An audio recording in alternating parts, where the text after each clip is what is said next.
if your mom or dad was just diagnosed with Alzheimer's, your brain may be trying to solve everything at once. Like, what exactly is Alzheimer's? How fast will this progress? Is there anything else we can do? Are they safe at home? Who's going to manage their medications? Right? The list goes on and on and on. And if you're lying awake at 3 in the morning with 47 browser tabs open, feeling stressed and overwhelmed, this episode will help because I'm going to share with you a simple framework you can use to organize, understand, and assimilate all the information you're trying to absorb, which also means you'll be able to discern what's important, what questions to ask, and what you can do so you'll be better prepared and better equipped for this journey ahead. Welcome to Happy and Healthy with Amy, the brain health podcast for women in midlife who want to not just survive, but actually thrive during the menopause transition and beyond. Well, hi there, Amy here.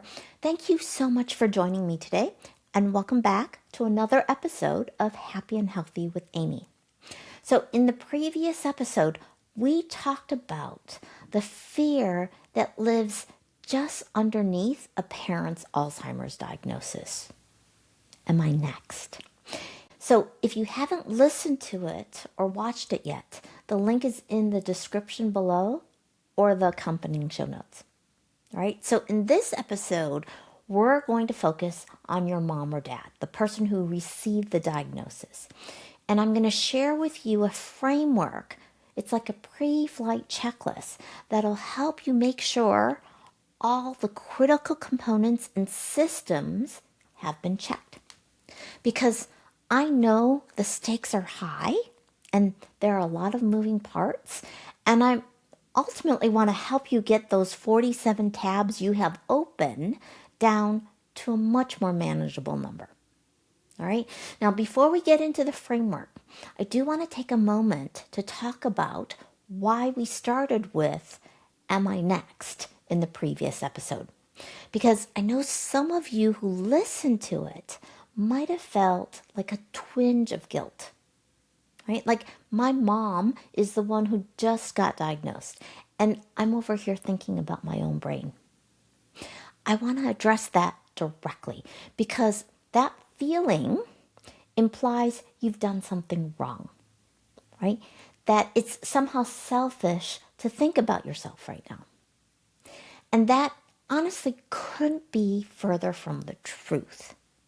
So going back to the plane metaphor, right? Think about the announcement at the beginning of every flight.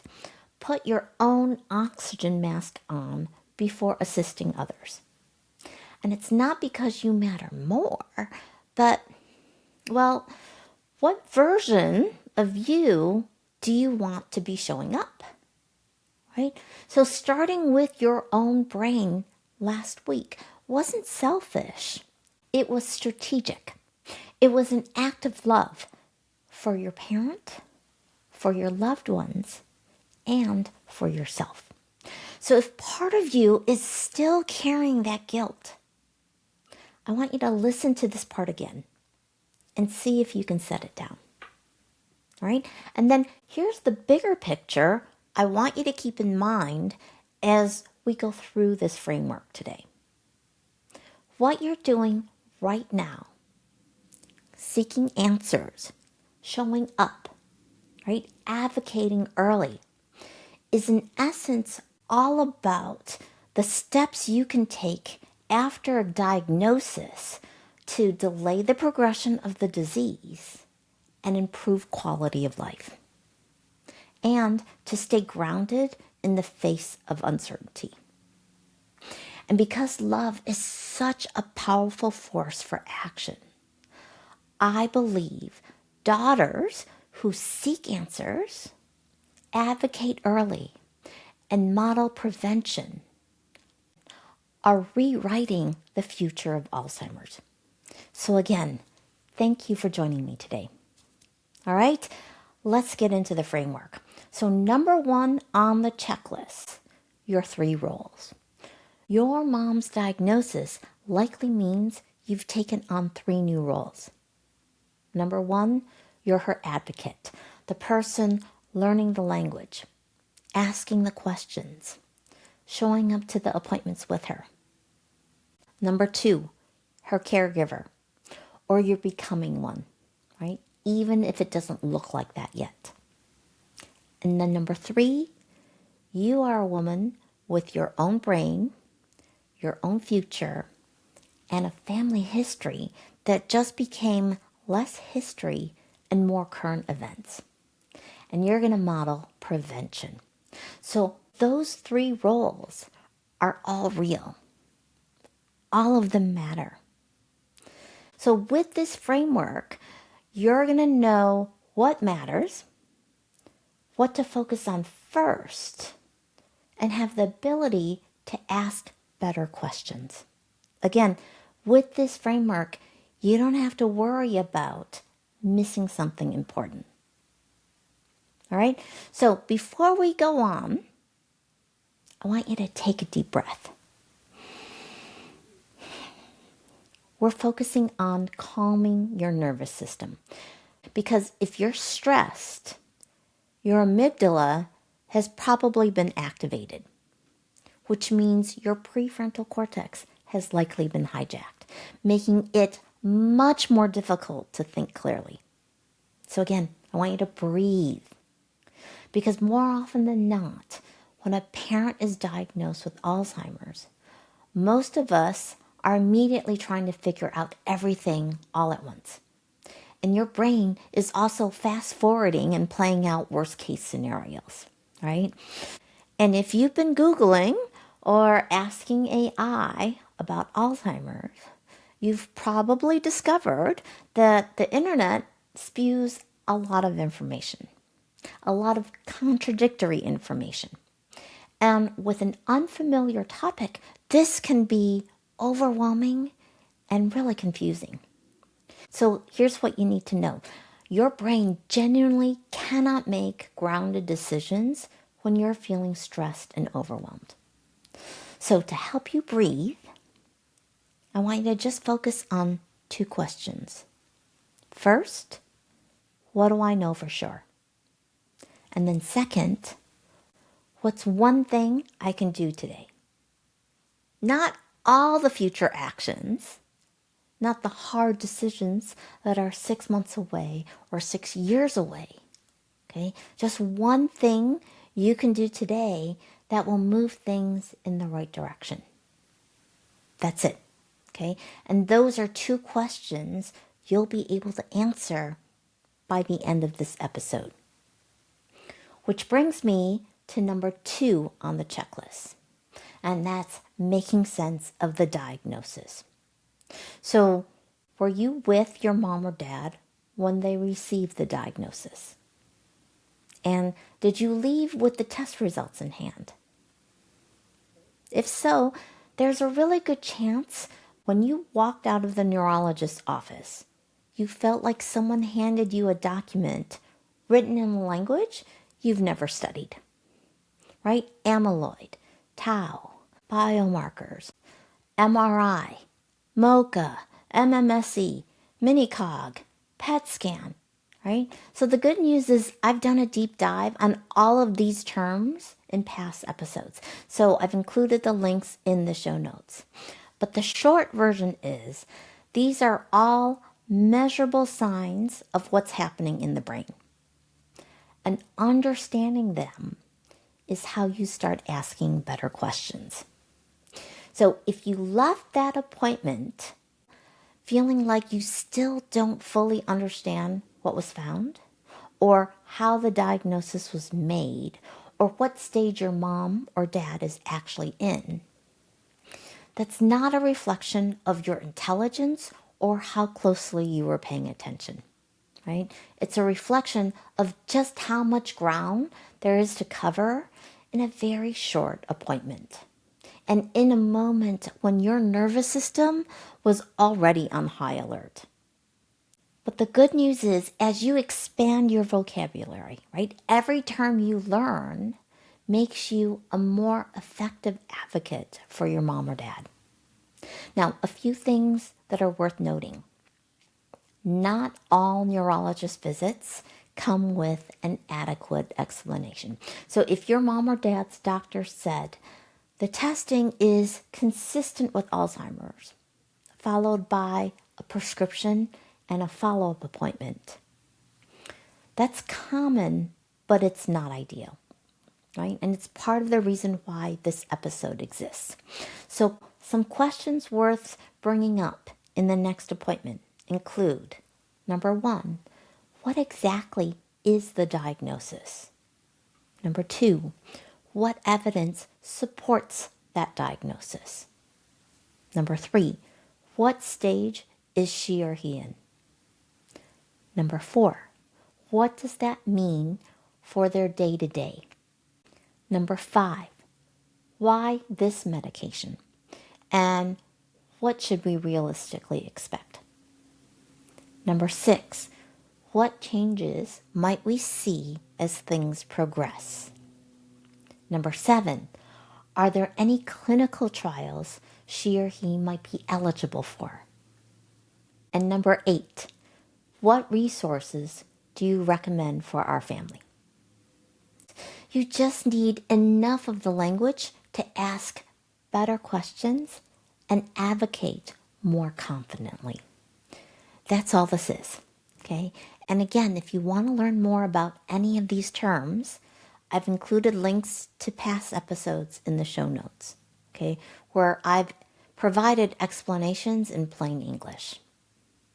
Now, it's really important, okay, that you understand the diagnosis isn't the end of the conversation. It's actually the beginning of better ones. Which leads us to number three. The prescription is not the whole plan. So here's what a lot of families hear after a diagnosis. Here's a prescription. I'll see you in 6 months. And that's it. No roadmap, no lifestyle guidance, no conversation about what else might actually help, right? Just one tool, and as you leave a waiting room full of strangers. Now, I'm not here to criticize anyone's neurologist, okay? Our medical system is truly broken, and appointments like these are far too short. And our healthcare delivery system is designed around medication and procedures. So lifestyle interventions are rarely prescribed, right? Even when the evidence behind them is compelling. And the evidence is genuinely compelling. At the same time, I want to be crystal clear about something, okay? I am not saying Alzheimer's can be cured or reversed with a specific food or a certain supplement or a special detox or some biohack. But it's also not true that nothing can be done, right? Your mom is still a whole person with a whole brain and a whole body. And there are still so many meaningful ways to support her quality of life, her daily function, her daily habits, and her dignity. Okay, right now, today, without a pharmaceutical drug. So some of the key areas that are worth paying attention to include sleep, right? Getting enough quality sleep. Because it's during deep sleep when your brain runs its own overnight cleaning cycle, right? Flushing out the proteins that are associated with Alzheimer's, that amyloid and tau. So protecting her sleep is one of the most concrete things available, okay? And again, if you want more of the science, I provided the link to an earlier episode in the show notes. Now for nutrition, you'll want to check out the MIND diet, M-I-N-D, which is specifically designed for brain health. Like eating 1 serving of green leafy vegetables every day. Then we've got exercise. We're looking for cardio, strength training, and flexibility. And if your parent is very sedentary, even a 10-minute walk after lunch will help, right? And if you can walk with them, that's 2 levers at once: exercise and connection. And if you can afford it, you might want to consider hiring a personal trainer for the strength training, right, for exercise, to really challenge them while also keeping them safe. And for the additional support and accountability. We've also got social connection, mental stimulation, oral health, addressing hearing and vision loss, and stress management. So these things matter much more than most people realize, right? And one more thing, you don't have to do all of these at once. So of all the things I just listed off, is there one that sounds more doable than others, right? An easy 2-minute version that your mom or dad could do every day. That's a great place to start. Again, links for a deeper dive on all of these topics are in the show notes. Okay? And here's a belief that we need to dismantle. If there's no cure, there's nothing to do except hope and pray for a drug to get developed and approved. Right? What I've come to understand is that even when you can't directly control the disease itself, you can absolutely influence your mom and dad's environment, their daily habits, their safety, and their quality of life. And part of being able to do that well means understanding something that most families miss. Which brings us to number 4. Alzheimer's is not just memory loss. And that's truly something that falls in the category of things I didn't know I didn't know. So yes, memory loss is the most visible symptom. But Alzheimer's is a whole brain, whole body condition, okay? And understanding that is likely going to change how you interpret what you're seeing and how you care for her. So the disease process in the brain begins quietly, right? Long before any symptoms appear. And then depending on what part of the brain has been damaged, you'll see different symptoms appear over time. So instead of only asking, is mom or dad forgetting more? It's worth paying attention to the bigger picture. Okay? Are they having trouble taking their medications correctly? Managing bills or finances? Cooking safely? Driving confidently? Keeping appointments, right? Is their sleep changing? Are they drinking enough water? How are they handling stress and changes in routine? Are they getting overwhelmed really easily, especially in noisy and busy places? And watch their mood, right? Are they more anxious than usual? More irritable? More withdrawn? More suspicious? More easily overwhelmed, right? These changes may be signs that their brain is working much harder to interpret the world than it used to. And I want to speak directly here to both of you. Because if your parent is at the MCI stage, right, mild cognitive impairment, they know something is wrong, right? They've probably known for a while, which means she or he is fully present for the grief of this diagnosis. And that is a very particular kind of pain, right? This is not just a medical event. For them, this is an identity earthquake. And they may be grieving the version of themselves they expect it to be. right? The sharp, capable, independent person they've always known themselves to be. And they may be angry at the diagnosis, at the unfairness of it, at their own brain for what feels like betrayal.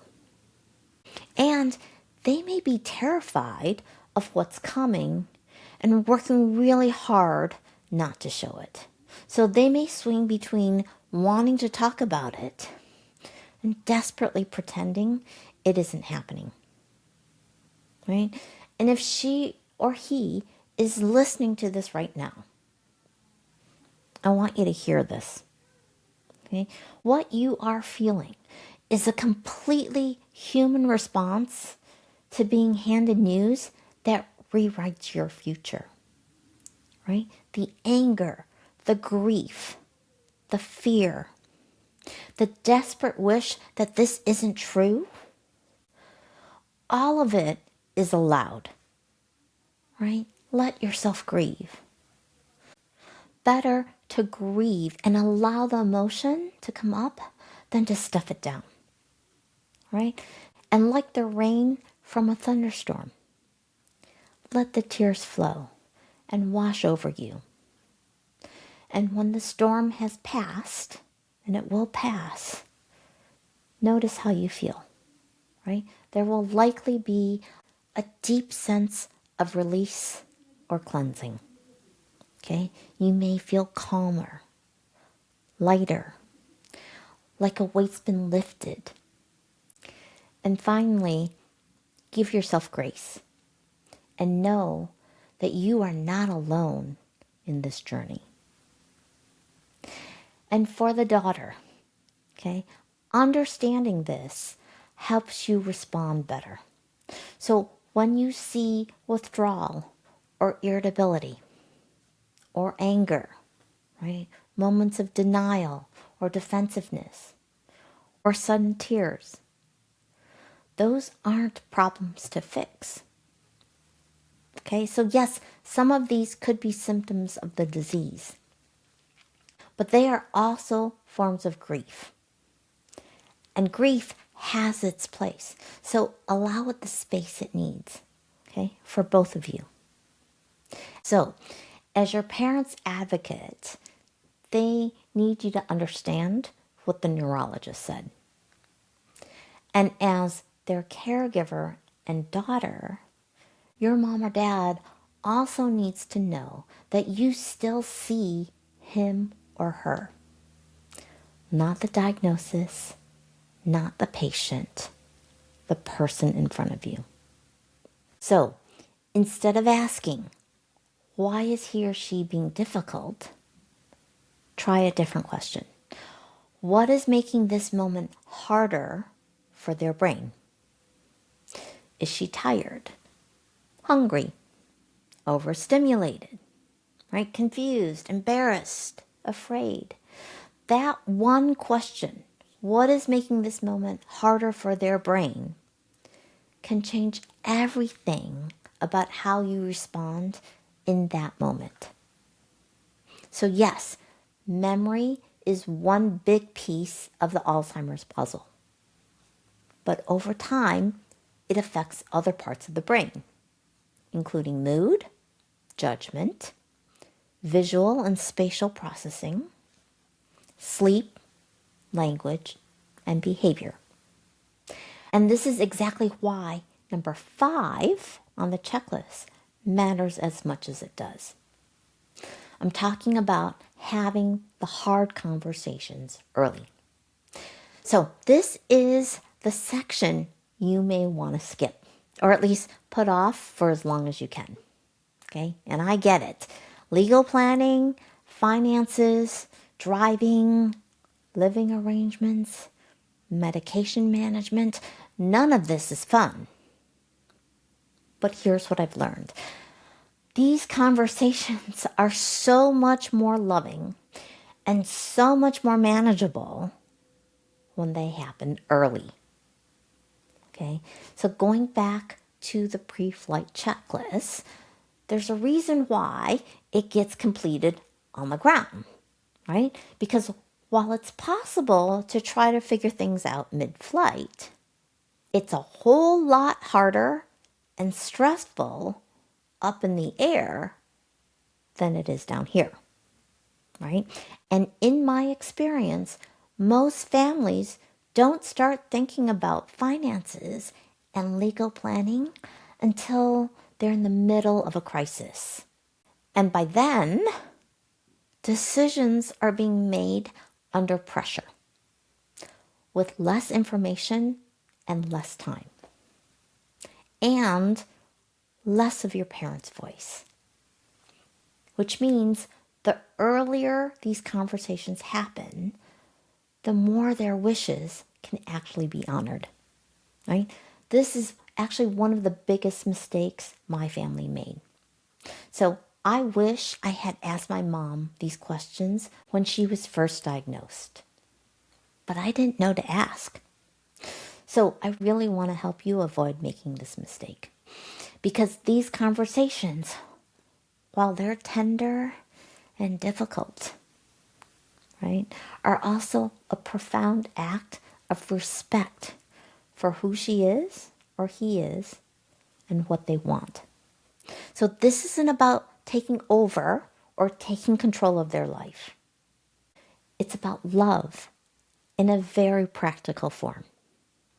So conversations worth starting, okay? On the legal side, there are 3 documents that I think matter the most: a durable power of attorney, a healthcare proxy, and an advance directive.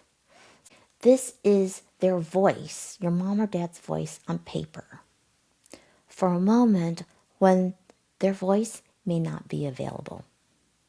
And getting it down while they can still participate in that conversation is truly one of the most loving things you can do together right now. All right? So if these documents don't exist yet, an elder care attorney or an estate planning attorney can help. Okay? On the financial side, does someone in the family have a clear picture of the full situation? We're talking accounts, insurance, monthly expenses, any outstanding obligation. Is there a will? And does it need to be updated? And most importantly, your parent's voice. What does he or she want if they reach a point where they can no longer make decisions for themselves, right? Where do they want to live? What does quality of life mean to him or her? And what do they not want? So this isn't about you or someone else taking over, though it may feel like it to them. So you can try something like, I want to make sure we understand your wishes and have support in place while you can still help shape the plan, right? That is love made really practical. And unfortunately, legal capacity to sign documents is more time sensitive than most families realize. So having these conversations now is one of the most caring things you can do right now. So if you're listening to this and thinking, Amy, this is already a lot. Yes, it is. Okay, which is exactly why next week's episode matters. Because here's what tends to happen. One capable person becomes the default caregiver. She makes the appointments. And before anyone even names it, she becomes the project manager, the medical translator, the entire logistics department, and more. So if that person is you, I want you to make sure you tune in next week, okay? Because we're going to be talking about how to build a care team. So who needs to be in it, what roles they can play, and how to ask for specific help without feeling like you're begging people to care. So To make sure you don't miss it, be sure you're subscribed. And if you're on YouTube, make sure you hit that notification bell too, right? So to recap really quickly, number 1, understand you have 3 roles: advocate, caregiver, and the woman who's going to model prevention. Number 2, make sense of the diagnosis. The diagnosis is the beginning of better questions, right? Not the end of the conversation. Number 3, the prescription isn't the whole plan. There are still meaningful ways to support her daily function and quality of life right now. Number 4, Alzheimer's is more than just memory loss, right? So watch for mood, behavior, sleep, safety, and daily routines. And number 5, start the hard conversations early. We're talking legal, financial, and care wishes. Okay? They're all more manageable the sooner you have them. So, now, with this framework, if we go back to the 2 questions, what do I know for sure? And what's one thing I can do today? Those 2 questions. I want you to comment below with your answers. All right? So, I'm going to wrap things up with a quote by Bob Volk Jr. When you're up to your neck in alligators, it's difficult to remind yourself that your initial objective was to drain the swamp.